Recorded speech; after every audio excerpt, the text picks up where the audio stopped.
You already know what assumption is. You've read about it. You've watched videos explaining it. You've nodded along, taken notes, maybe even highlighted passages in books. You understand, intellectually, that an assumption, if persisted in, hardens into fact. You could explain it to someone else. You could teach a class on it.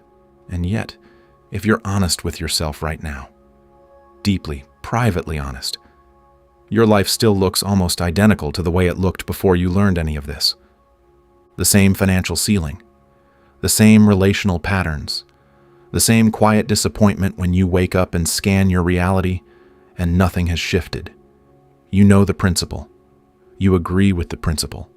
You might even believe the principle. But you're not living inside it. And somewhere in that gap, between understanding assumption and actually assuming, your entire manifestation has been stalling. Not because the mechanism is broken, because you keep standing at the entrance of the simplest door in existence and doing everything except walking through it. Neville Goddard spent over 30 years teaching one thing, not 10 things, not a system with levels and certifications and advanced modules. One thing. He said it in his first lecture and he said it in his last. He said it so many times in so many ways that some of his students grew frustrated. They wanted more. They wanted complexity. They wanted the next technique, the deeper secret, the hidden layer. And Neville would look at them and say the same thing again, because there was nothing else to say. Assume the feeling of the wish fulfilled. That's it. That's the entire teaching, not a piece of it, not the introduction to it. The whole thing. An assumption, though false, if persisted in, will harden into fact. One sentence, one principle, one mechanism that generates the entirety of your physical experience with absolute precision. And almost nobody does it. Not because they can't, because they don't understand what doing it actually means. And the moment they do understand, they realize it asks something of them that's far more confronting than any technique they've ever attempted. Today I'm going to show you what assumption actually is, stripped of every distortion the manifestation space has layered on top of it. Why Neville considered it the simplest and most complete principle he ever taught, and the specific reason you've been circling it for months or years without ever fully entering it. This isn't about learning something new. It's about finally doing the thing you already know. Here's where the confusion starts, and it starts early. Most people hear the word assumption, and they translate it into something they already know. They hear assume, and they think affirm. They think visualize. They think believe really hard. They think repeat a statement until it sticks. And so they take Neville's teaching, the most precise description of reality creation ever articulated, and they reduce it to the same positive thinking exercises they were already doing before they found him. They change the label and keep the behavior, and then they wonder why the results don't change either. Assumption is not affirmation. Affirmation is something you say. Assumption is something you are. That distinction sounds small, but it's the difference between standing outside a house describing what the living room looks like and actually sitting on the couch. One is a verbal exercise, the other is an inhabited state. And the subconscious, the part of your mind that actually constructs your physical reality, doesn't respond to what you say.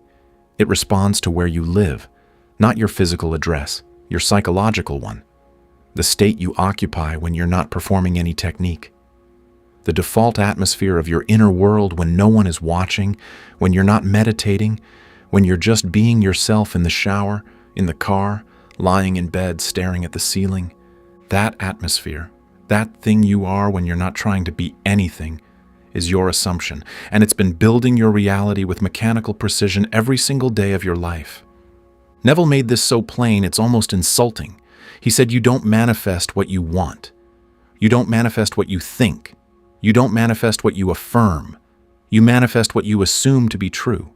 And an assumption isn't a thought you choose. It's a state you inhabit. It's the felt sense of reality that operates beneath your conscious thoughts, beneath your affirmations, beneath your vision boards and journals and morning routines.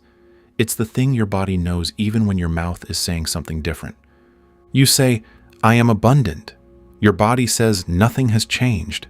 Your stomach still tightens when you check your balance. Your chest still constricts when an unexpected bill arrives. Your inner world still operates from the felt reality of not having enough. That felt reality, not the words, is your assumption. And the subconscious, which builds your experience with absolute fidelity to whatever it's been given, takes the felt reality every single time. The words don't even register. They're noise on the surface of an ocean that moves according to currents far below. This is why Neville never taught affirmations. He never taught scripting. He never taught writing your desire 100 times in a journal. Not because those things are inherently wrong, but because they operate at the level of conscious thought. And conscious thought doesn't reach the subconscious unless it's accompanied by a shift in state. You can say, I am wealthy 10,000 times.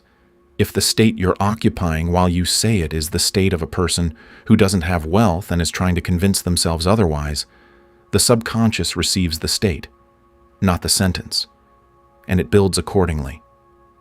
So what is a state? Neville described it as the sum total of your beliefs, feelings, and attitudes operating at any given moment. Not the ones you've chosen, the ones that are running. Right now, as you read this, you're in a state. You have a felt sense of who you are, what your life looks like, what's possible for you, and what isn't. That felt sense is coloring everything: your interpretation of events, your expectations about tomorrow, your inner conversations about money, love, health, and possibility. And every single one of those colorings is an instruction to the subconscious. The simplicity of Neville's teaching is this: change the state, change the reality. That's it. You don't need to figure out how. You don't need to remove blocks. You don't need to clear limiting beliefs one by one like pulling weeds from a garden. You shift the entire state, the whole atmosphere, and everything rooted in the old state withers because it has no soil to grow in. You don't fight the old, you inhabit the new, and the new state, persisted in, produces a new reality with the same mechanical certainty that the old state produced the old reality. One move, one shift, not a sequence of 12 techniques applied in the correct order, not a morning routine followed by a midday check-in, followed by an evening visualization. One internal movement from the state of not having to the state of having, and then staying there. That's why Neville said it's simple, because it is. The mechanism has one moving part. Assume the feeling of the wish fulfilled. The instruction fits in a single sentence. There's nothing to memorize, nothing to buy, nothing to master through years of training. A child could understand it. And Neville spent 30 years watching adults fail at it. Not because they lacked the capacity, but because simplicity was the last thing they were prepared to accept. And this is where we arrive at the part nobody wants to hear. The reason nobody does it isn't that it's complicated. The reason nobody does it is that it's terrifying. Not terrifying in the dramatic sense. Terrifying in the quiet, confronting sense of being asked to feel something that contradicts every piece of evidence your physical senses are giving you. To feel wealthy when the account is empty. To feel loved when the bed is empty. To feel healthy when the body is hurting. To hold an internal state that the entire external world is screaming is a lie. And to hold it anyway, calmly, consistently, without flinching, without checking for evidence, without the slightest internal negotiation about whether it's working yet. That's what assumption actually requires, and when people realize that's what it requires, they retreat back to affirmations, back to techniques, back to anything that lets them do something without being something. Because doing is comfortable. Being is exposing. Doing lets you keep one foot in your old state while performing the new one. Being demands that you vacate the old state entirely, that you stop identifying with the person who doesn't have what they want, and start identifying as the person who does, not in words, in feeling, in the marrow of your inner experience. Neville observed this pattern endlessly. Students would come to him and say they'd been assuming for weeks and nothing had changed. And he'd ask them one question that ended the conversation. He'd ask, "What do you feel when you're not practicing? Not during the exercise, not during the 10 minutes before bed. What do you feel at 2 in the afternoon when you're driving to work and not thinking about manifestation at all? What is your default? What state do you return to when you stop trying? And the answer was always the same. They returned to the old state. They assumed for 10 minutes, then lived in the opposite for 16 hours. They occupied the state of having during a focused practice, then occupied the state of not having for the rest of their waking life. And the subconscious, which doesn't distinguish between your practice time and your default time, responded to the dominant impression, the one with the most hours behind it, the one running on autopilot, the old state, every time. This is the brutal arithmetic of assumption. It's not enough to assume during a session. You have to assume as a lifestyle. The feeling of the wish fulfilled isn't a meditation you perform. It's a home you move into, and you don't commute between homes, visiting the new one for 10 minutes each evening and then driving back to the old one to sleep. You relocate, you change your address, you live there, and everything in the old home, every familiar doubt, every comfortable fear, every habitual inner conversation that confirms your limitations, you leave behind, not because you've analyzed them into submission, because you no longer live where they live. Neville compared this to waking up as a different person, not gradually becoming someone new, waking up as them. The person who already has what you desire doesn't spend their morning worrying about whether it will arrive. They don't check for signs. They don't monitor the external world for confirmation. They just have it. It's part of the furniture. It's Tuesday. They're living their life. And that unremarkable, unexcited, settled quality of already having, that's the assumption. Not the fireworks of getting. The quietness of having gotten. Most people can't sustain that quietness for more than a few minutes because their nervous system is addicted to the drama of wanting. Wanting is familiar. Wanting is energizing. Wanting gives you something to do, techniques to perform, rituals to follow, progress to track. Having is still. Having is boring. Having gives you nothing to do except be.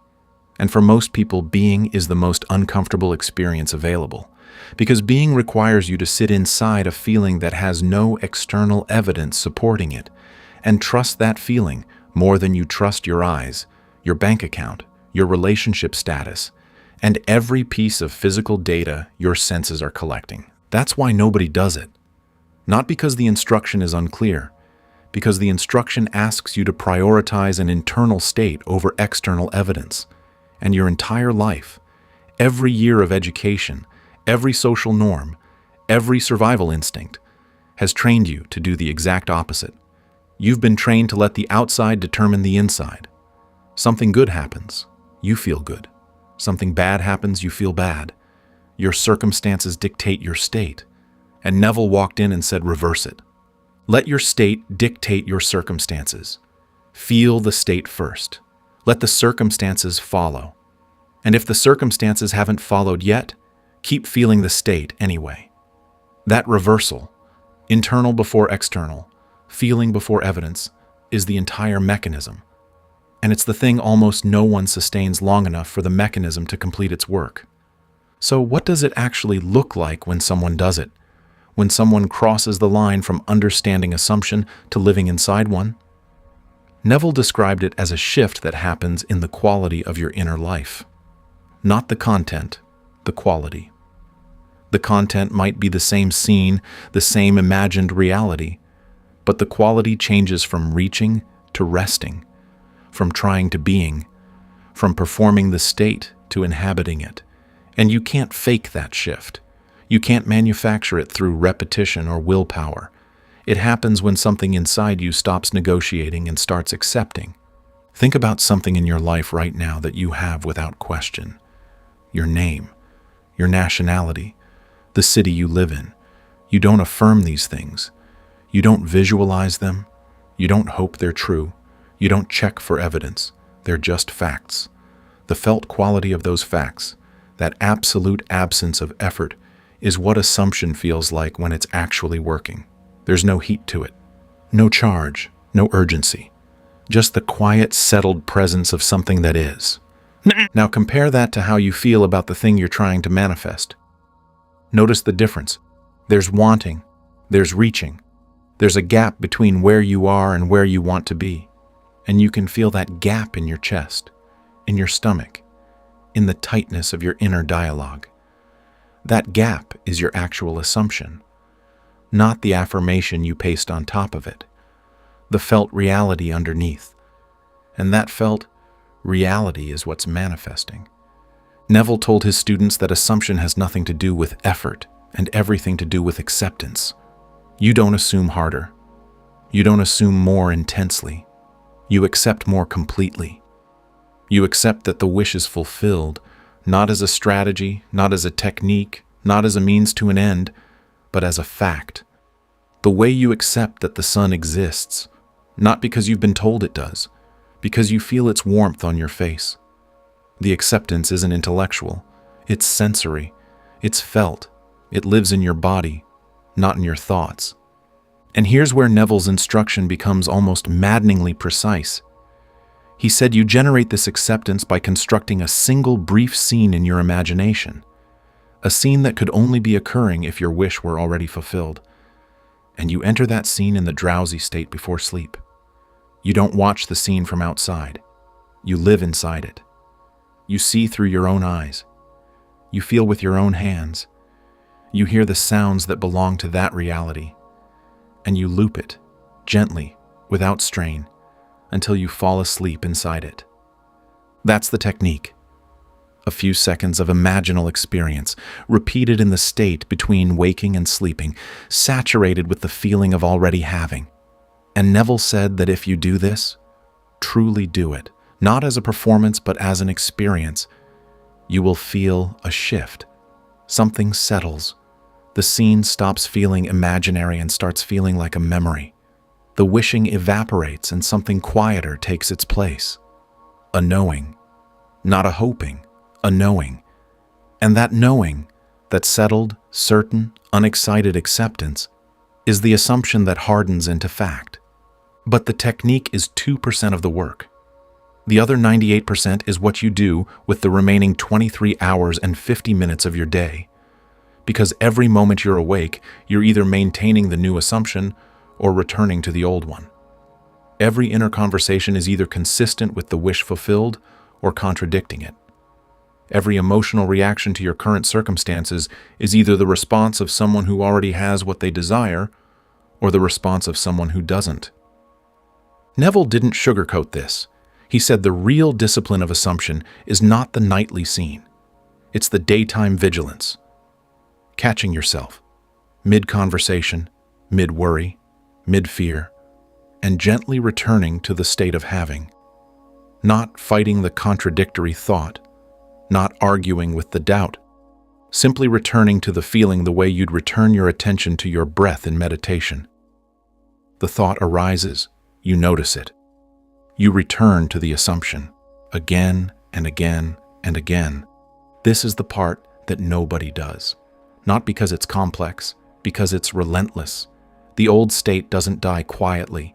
It reasserts itself through every channel available, through your habits, through your reactions, through your body's conditioned responses to familiar triggers. You check your phone, and the old state floods back. You have a conversation with someone who knew the old you, and the old state floods back. You encounter any evidence at all, that your assumption hasn't yet materialized, and the old state rises like a tide, familiar and powerful, and pulling you back to the shore you've always stood on. And Neville's instruction in those moments was simple. Stay, don't go back, feel the pull, acknowledge the pull, and stay in the new state anyway, not through force, through preference. You prefer the state of having. You prefer the feeling of fulfillment. You prefer the quiet certainty of already possessing what you desire over the loud drama of wanting it. And every time you choose the preference over the pull, the new assumption deepens and the old one loosens. There's a question people ask that reveals they haven't understood assumption yet. They ask, how long will it take? And inside that question is the evidence of the old state still operating. Because someone who has already assumed, truly assumed, doesn't ask how long. They don't need a timeline. They're not waiting for anything. They already feel the reality of fulfillment in their inner world, and the external confirmation is a secondary event that they're not tracking with desperate attention. Neville addressed this directly. He said the manifestation arrives when you feel natural in the new state, not when you've repeated it enough times, not when you've accumulated enough sessions, when it feels natural, when the assumption stops being something you practice and becomes something you are. When someone asks how your life is going, and your internal response, not your verbal one, your felt one, is the response of a person living in the wish fulfilled. For some people, this naturalness arrives in days. For others, months. The variable isn't the mechanism. The mechanism is constant. The variable is how quickly you stop oscillating between the new state and the old one. Every oscillation resets the process. Every return to the old assumption delays the hardening of the new one. And most people oscillate constantly, assume in the evening, react in the morning, assume again at night, react again by noon. The subconscious receives a blurred signal, a contradictory instruction, and it can't build clearly from confusion. Neville was compassionate about this, but completely uncompromising. He understood that decades of habitual assumption don't dissolve overnight. He understood that the nervous system resists unfamiliar states. He understood that the physical world's evidence is loud and the internal assumption is quiet, and that choosing the quiet over the loud requires a kind of psychological courage most people have never been asked to exercise. But he was equally clear that the mechanism doesn't make exceptions. It doesn't reward effort. It doesn't care how long you've been trying. It responds to one thing, the dominant state. Whatever state you occupy most consistently is what it builds. Full stop. This is what separates assumption from every other manifestation approach. Affirmations are words. Visualizations are images. Scripting is writing. Assumption is being. You can't outsource being. You can't schedule it into a 20-minute morning block. You can't delegate it to a technique. Assumption is the state you carry through every moment of your day. Walking to the mailbox, standing in line at the store, sitting in traffic, washing dishes. It's the felt quality of your existence during the completely ordinary moments when you're not doing anything spiritual at all. And those ordinary moments are where manifestation actually happens. Not during the dramatic practice sessions, not during the tearful visualizations, during the boring, unremarkable, unceremonious moments when your inner world is on autopilot, because that's when the subconscious is most faithfully recording your state. That's when the assumption, the real one, the lived one, the one you're not performing but simply being, is writing itself into the blueprint the subconscious uses to construct tomorrow. Neville told a story that captured this better than any instruction could. He described a woman who wanted to be married. She had been wanting this for years. She visualized, affirmed, prayed, begged, nothing. Neville gave her one instruction. Every night before sleep, feel the ring on your finger. Don't see a wedding. Don't imagine a proposal. Don't visualize a man. Feel the ring, the specific physical sensation of a band on your left hand. The weight of it, the slight pressure of it against the neighboring finger, the feeling of twisting it absently the way a married person does without thinking. She did it. But Neville emphasized, she didn't just feel it before sleep. She started catching herself during the day, reaching for the feeling. At her desk, she'd feel the ring. In the grocery store, she'd feel the ring, not as an exercise, as a memory, as if the ring had been there for years and she was simply noticing it the way you notice your watch, without thought, without excitement, without any sense that it was unusual. Within weeks, circumstances began shifting. She met someone, not through a dating app or a deliberate search, through a sequence of ordinary events that individually meant nothing but collectively formed a bridge between her old reality and the one her assumption was building. The man proposed. She had the ring, and she said the physical ring felt exactly like the imagined one, because the subconscious doesn't know the difference. It never did. It took the assumption and built the corresponding reality with the same faithfulness it builds every reality. Automatically, impersonally, without preference or judgment. The simplicity of this story is what makes it devastating. There was no complex protocol, no 12-step process, no energy clearing or ancestral healing or shadow work prerequisite. There was a feeling, specific, sensory, inhabitable. And there was persistence. And the mechanism did the rest. It built the bridge of incidents connecting the assumption to the physical fact. She didn't build the bridge. She didn't need to know the bridge existed. She didn't need to figure out how a ring would arrive in her life. She needed to feel the ring on her finger and stop taking it off. That's assumption. That specific. That grounded. That ordinary. Not a cosmic event. Not a spiritual achievement. A feeling so normal, so unremarkable, so completely mundane, that it fools the subconscious into treating it as existing reality. Because the subconscious doesn't register the extraordinary. It registers the ordinary. It registers what feels like it's always been there. And if you can make your desire feel like it's always been there, like your name, like your heartbeat, like the floor beneath your feet, the subconscious has no category for it other than real. And real is what it builds. So here's the confrontation Neville never spared his students. If the mechanism is this simple, one feeling, persisted in, hardening into fact, then the reason your life looks the way it does is not because of your circumstances, your past, your parents, or the economy.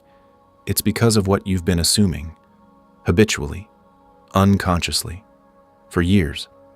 Every limitation you experience is the hardened residue of an assumption you've been carrying. Every scarcity is the product of a felt sense of not enough that you've inhabited so long it feels like who you are. Every failed relationship traces back to a felt assumption about your worth, your lovability, or what people will inevitably do. These aren't beliefs you chose. They're states you absorbed, from childhood, from trauma, from repetition, and they've been building your reality with the same mechanical precision that a deliberately chosen assumption would use. This is the part that makes assumption terrifying. Because if your assumptions create your reality, all of it automatically, without exception, then you can't blame anything outside yourself for what you're experiencing. Not ever. Not for any of it. The external world is a mirror, and the mirror has been faithfully reflecting whatever you've been assuming. It wasn't lying to you. It wasn't punishing you. It wasn't delaying your good. It was showing you, with absolute honesty, the state you've been living in. And the only thing that changes the mirror is changing what's standing in front of it. Neville never promised this would be easy. He promised it would be simple. One instruction. Assume the feeling of the wish fulfilled and persist. The simplicity is the teaching. The persistence is the practice. And the practice is the hardest work you'll do. Not because the mechanism is complex, but because you're working against every habitual state your nervous system has been running for your entire life. You're asking your inner world to hold a feeling that your outer world hasn't confirmed yet. And you're asking it to hold that feeling not for 10 minutes, not during a session, but as the dominant atmosphere of your existence. That's the ask.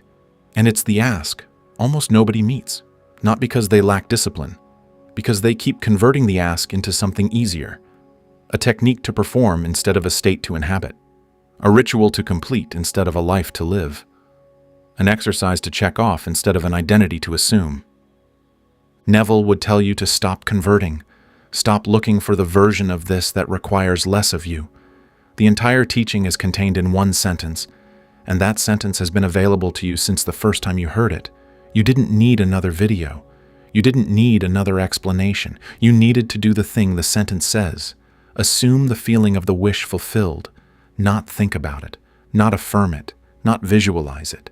Feel it, live in it, become it, and then refuse, quietly, firmly, without drama, to become anything else. That's what Neville taught. That's what's so simple. And the reason nobody does it is not that they don't understand. It's that understanding was never the hard part. The hard part is sitting inside a feeling that has no evidence, no permission, and no precedent, and trusting it more than you trust the world. Do that, and the world has no choice but to rearrange. Not on your schedule, not through your methods, but with the absolute certainty of a mechanism that has never once failed to execute the assumption it was given. Now you know what the door looks like. You've always known. The only question left is whether you'll walk through it tonight and stay.